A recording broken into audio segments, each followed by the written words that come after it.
Friends, क्या आपको पता है कि डिज्नीलैंड के फाउंडर वॉल्ट डिज्नी को एक बार ये कहकर रिजेक्ट कर दिया गया था कि उनमें क्रिएटिविटी की कमी है। बिल गेट्स की जो पहली कंपनी थी उसने एक ऐसा प्रोडक्ट बनाया था जिसकी ज़रूरत किसी को भी नहीं थी, जिसके वजह से वो कंपनी बंद हो गई। हम में से कोई भी फेल नहीं होना चाहता लाइफ में, लेकिन ब्राइटेस्ट और मोस्ट सक्सेसफुल लोगों ने भी अपने करियर में कभी ना कभी इस चैलेंज को फेस जरूर किया है। हम में से कईयों ने कभी ना कभी बिगेस्ट फेलियर का सामना जरूर किया होगा और हो सकता है कि आपने उसके आगे कभी कोशिश ही ना की हो, पर यकीन मानिए हम सब में वो क्षमता है कि हम बाउंस बैक कर सकें बजाय हार मानने के। तो अब मैं आपसे उन 6 स्ट्रेटजीज के बारे में बात करूंगा जिससे आप हर फेलियर के बाद बाउंस बैक कर सकोगे, खुद को फिर से सक्सेस के पाथ पर ले आओगे। तो let's begin.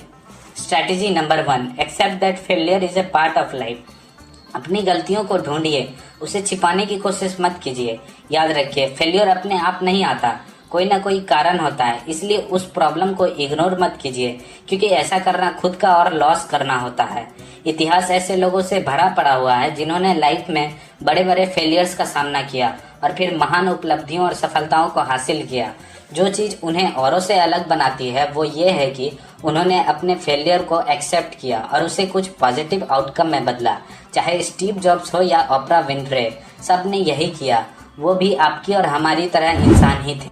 Strategy number 2, realise it's okay to get upset. जब भी हम फेलियर्स और ऑब्स्टेकल का सामना करते हैं तब हमारा अपसेट होना स्वाभाविक है। तो उस वक्त खुद पर ज़्यादा जोर ना देते हुए खुद को वो महसूस करने दे जो भी हो रहा हो। खुद को टेंशन और स्ट्रेस से भरने की जगह उस टेंशन और स्ट्रेस को रिलीज करने के तरीके ढूंढे, जैसे कहीं घूमने या टहलने निकल जाइए। उन इमोशंस को खत्म होने का समय दीजिए, फिर आगे बढ़िए। Strategy number 3, reflect on the lessons. आपको खुद से पूरी तरह ईमानदार होना पड़ेगा। आपको ये देखना होगा कि गलतियाँ कहाँ हुई है, ताकि आप दोबारा उन गलतियों को दोहराएं नहीं। आपको अपने फेलियर से सीखना होगा और इसके लिए आपको खुद से 3 सवाल पूछने होंगे। नंबर 1, मैंने इस सिचुएशन से क्या सीखा। नंबर 2, ऐसे कौन से 3 पॉजिटिव आउटकम हो सकते हैं इस सिचुएशन के। नंबर 3, एक इंसान की तरह ये एक्सपीरियंस मुझे कैसे ग्रो करने का मौका दे रहा है। तो ये 3 सवाल आपको उन नई अपॉर्चुनिटीज को देखने में मदद करेंगे जो इस हार के बाद आए हैं।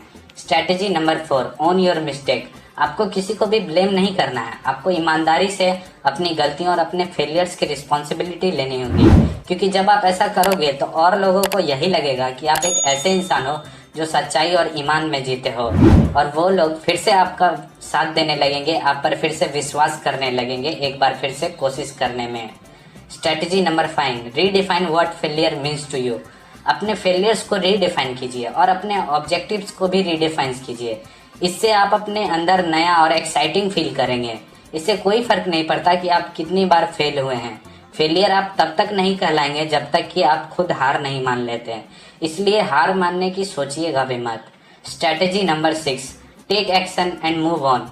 ये एक बहुत ही बड़ा स्टेप है, ये देखने के लिए कि आप वाकई में बाउंस बैक कर सकते हैं या नहीं। आपको सोचना होगा कि अब आप सिचुएशंस को कैसे नॉर्मल करेंगे और उसके बाद लग जाइए किसी नए प्रोजेक्ट पे या नए वेंचर पे। याद रखिए, जैसे जैसे आप आगे बढ़ेंगे आप और भी ज़्यादा स्ट्रांग होते जाएंगे।